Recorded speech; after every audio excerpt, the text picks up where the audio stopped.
Let's take a look at what we have to cover tonight. We have got the CISA webinar tonight. We're going to look at the Certified Information Systems Auditor. We're going to take a look at what it can deliver into a business. We're going to take a look at value adds, at risk management, governance, risk, and compliance. We're going to talk a little bit about the course and a little bit about the exam as well. Okay, so this is myself, okay? No laughing at the picture, please. I hate pictures of myself. What I am is I am not a trainer. That's the first thing I'd like to say. I always get very insulted if people call me a trainer. I am a governance, risk, and compliance consultant.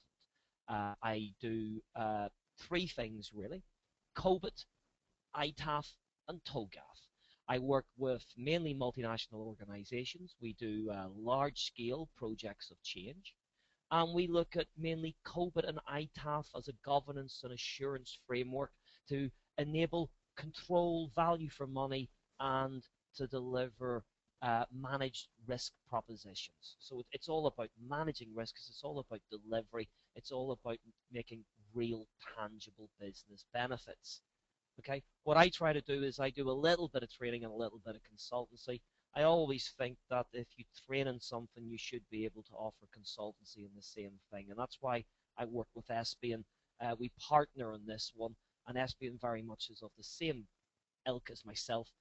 They really do believe that when you put somebody in a classroom, shouldn't really be a trainer. It should be a consultant that can deliver. Okay, what we're here about tonight is something I'm probably far too passionate about. I'm probably like this a little bit too much. We're here about ISACA, CISA, ITAF, and COBIT.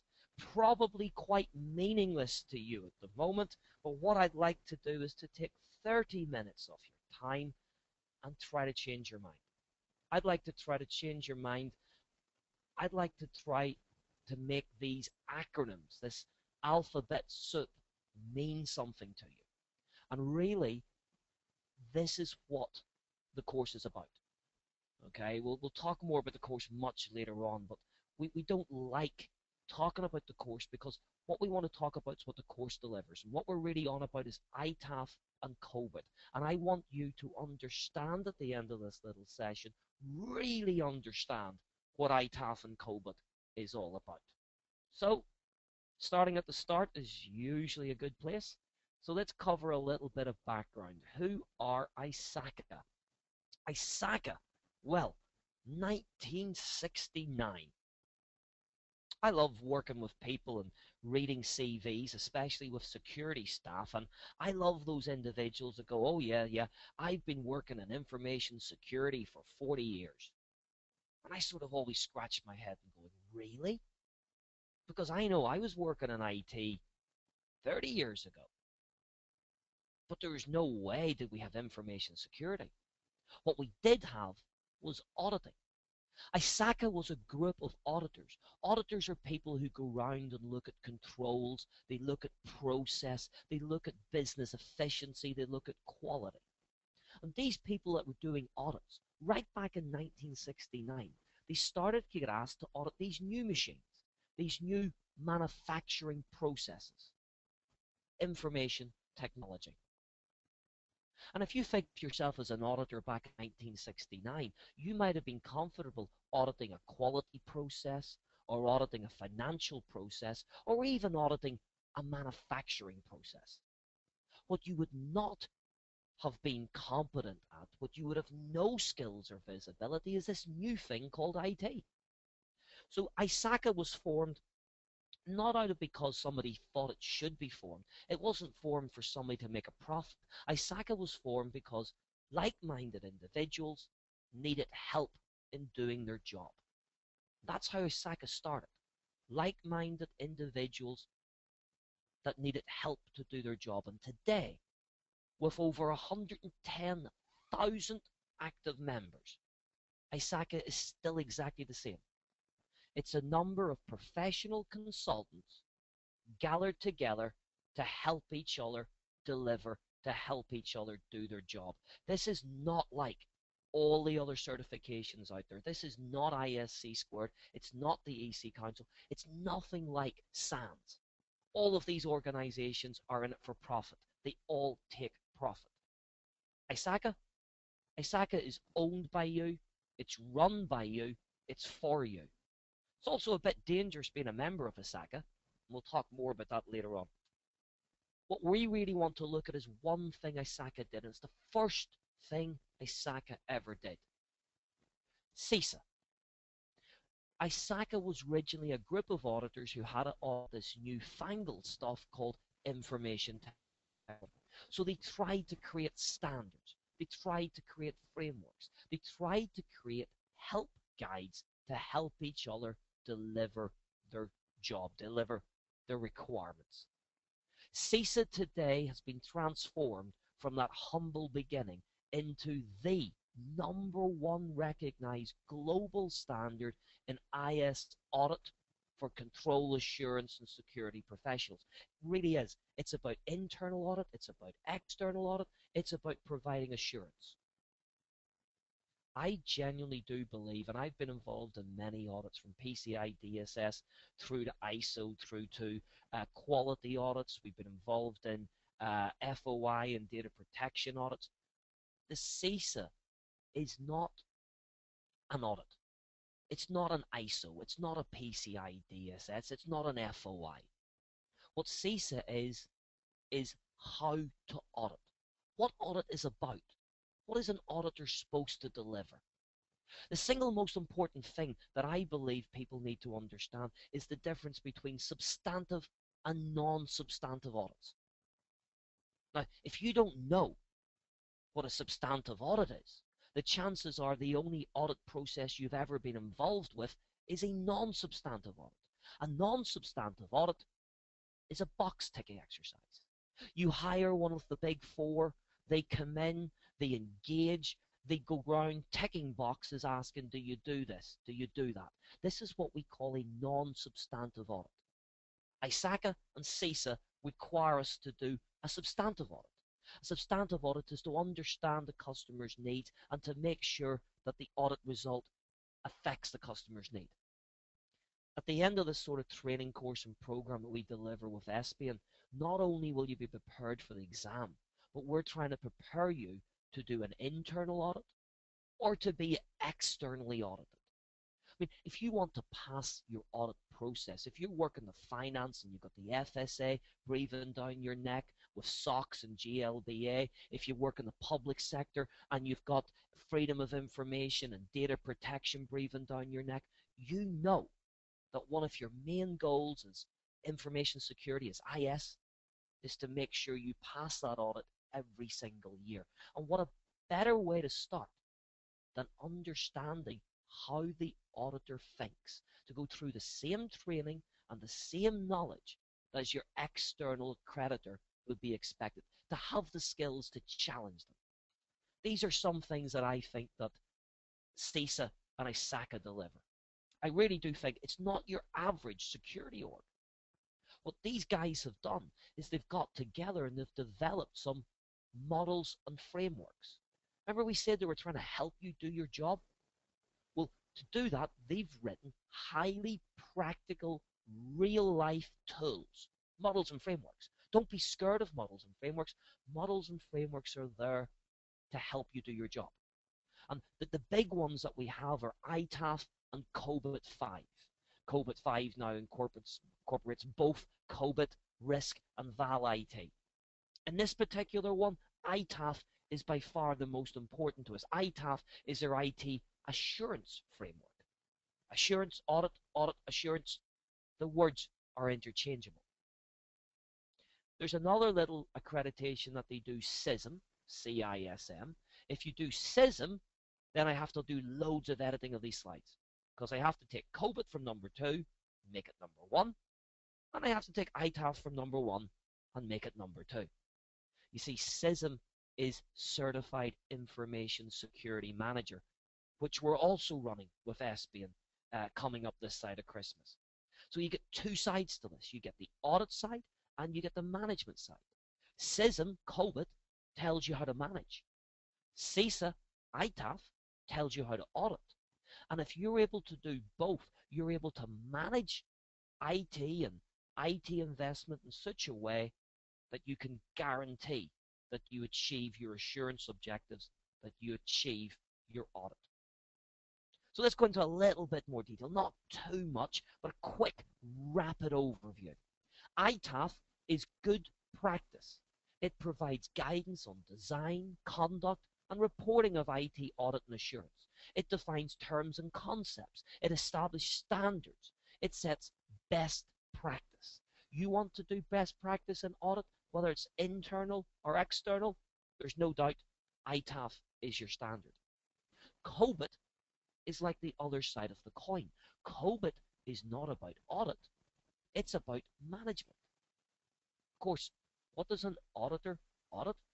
An auditor audits management, the audit process. COBIT 5 supports a business in delivering cost-effective, value for money, risk-managed IT. You see, that's a big change. If you're used to traditional IS and IT security, this is a big change. This is not about firewalls and antivirus and IDSs and all those controls. This is about delivering true business value. And it really does deliver. Excuse me, that was the hiccups. I hope I haven't started the hiccups.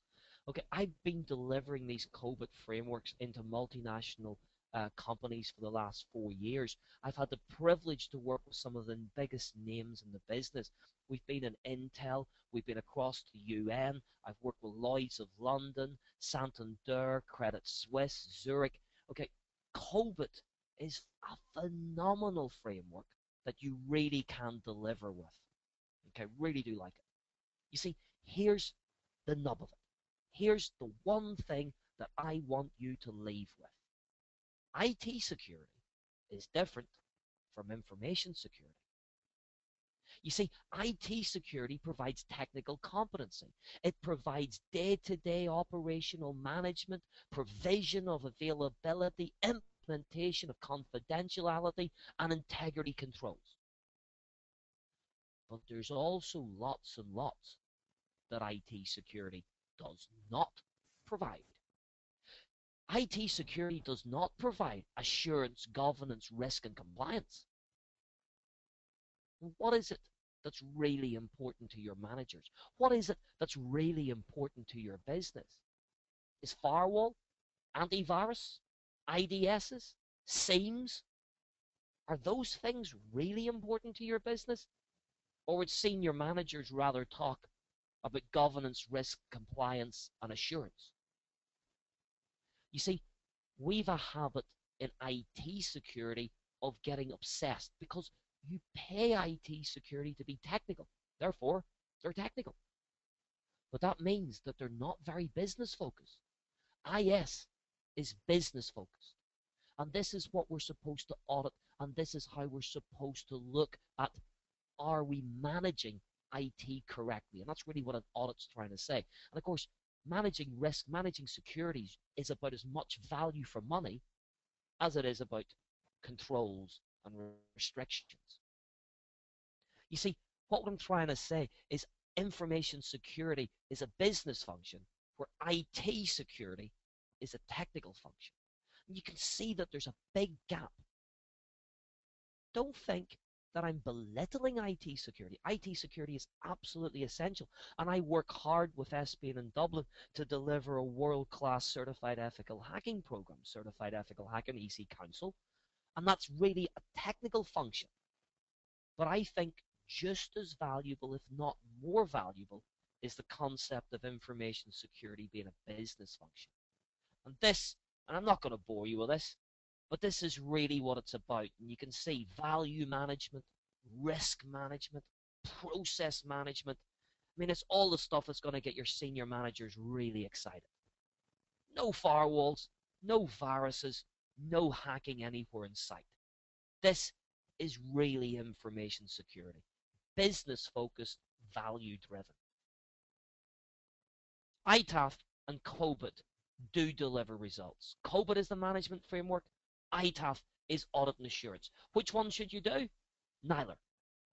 You should do both, because that's really the only way through this, is to both have COBIT and ITAF simultaneously. I would say 90% of the people that do one or the other, CISM or CISA, but 90% of them you get back as repeat business customers looking for the other one. If you do CISA, you'll be back for CISM. You do CISM, you will be back for CISA. It's the way it works.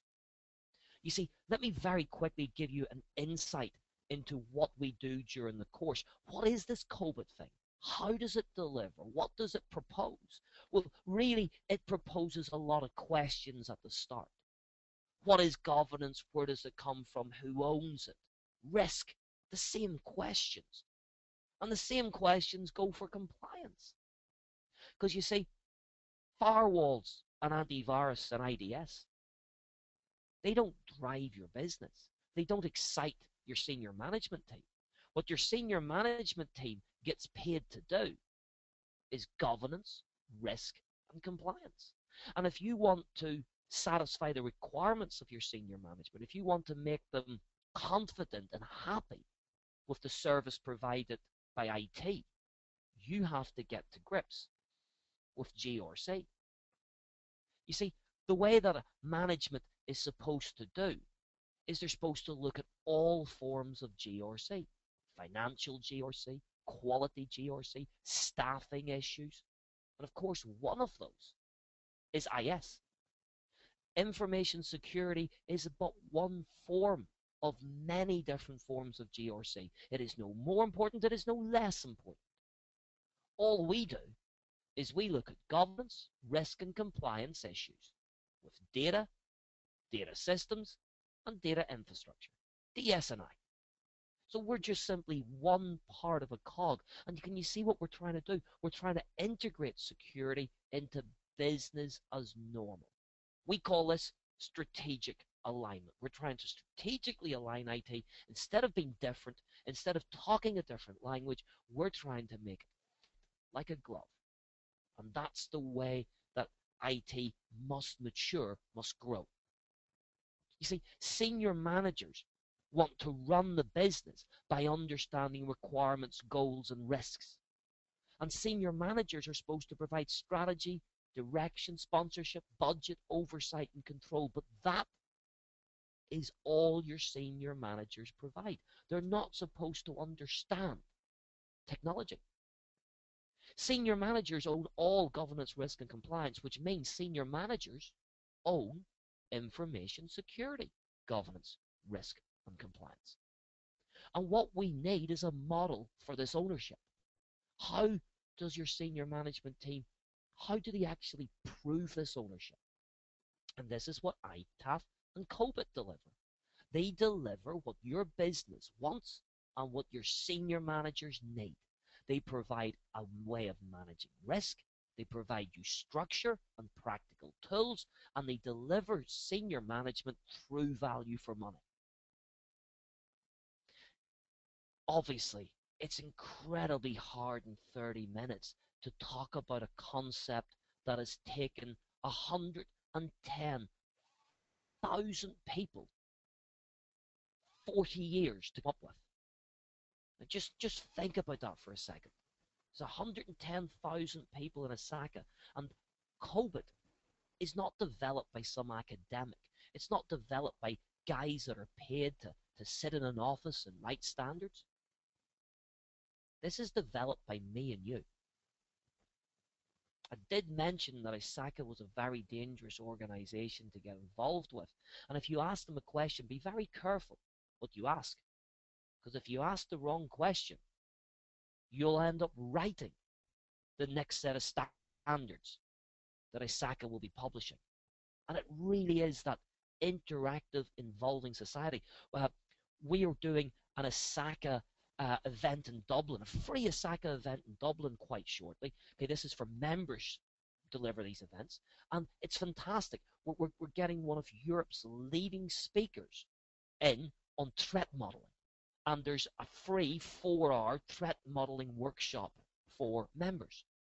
I mean, the threat modeling workshop, I'm in London working. I'm actually considering flying back to Dublin to be able to sit on the 4-hour work stop. I know the guy that's delivered it, and it's going to be incredible.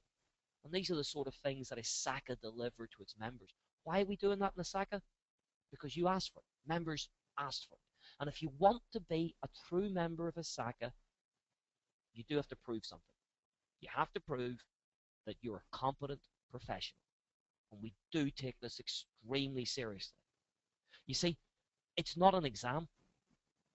It's an exam, but all the exam allows you to do is to apply for certification. And the certification you get, if you get, depends on your background and your experience and your professionalism. And we really do want to make sure that people who are CISAs and CISMs are the creme de la creme.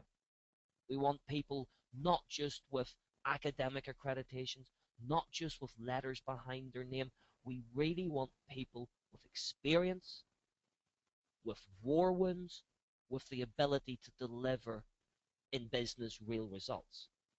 Okay, this is not a lightweight one. This is heavy duty. Okay, what the CISA exam actually is made up of is 5 domains. And if you want to be an ISACA, a full ISACA member, you need one of their accreditations. That's when you get full access to all the tools, all the frameworks, everything. We don't hand them out like Smarties because we're really worried that if somebody who's not competent, that hasn't got the skills, tries to implement these, they may give us a bad name. Again, assurance is everything to ISACA. So we want to maintain the standard of the accreditations, the standard of the standards. There you go, there's a nice one, the standard of standards. These are the sort of topics you'd be looking at. Auditing, governance, management, IS acquisition, development, implementation, operational lifecycle management, and of course 30% on protection of information assets. If you're coming from a technical background, that's the one where you can breathe a sigh of relief. That's your technical controls. But hang on a wee second. This is an information security accreditation, and less than a third of it is technical. That means that 2/3 of this is not technical. 2/3 of this, if you come from a technical background, will be way outside your comfort zone. But that is good. What's the point in going on a course that's just going to cover how to configure a firewall or how to configure antivirus? You've done that, you've been there. This is about business. It's about delivering results. It's about understanding management requirements, defining the requirements. It's about delivering a valid and true audit process that delivers GRC assurance for the IS process. GRC assurance for the IS process. Okay, trust me, this is detailed, in depth. It's hard going. There's no doubt about that.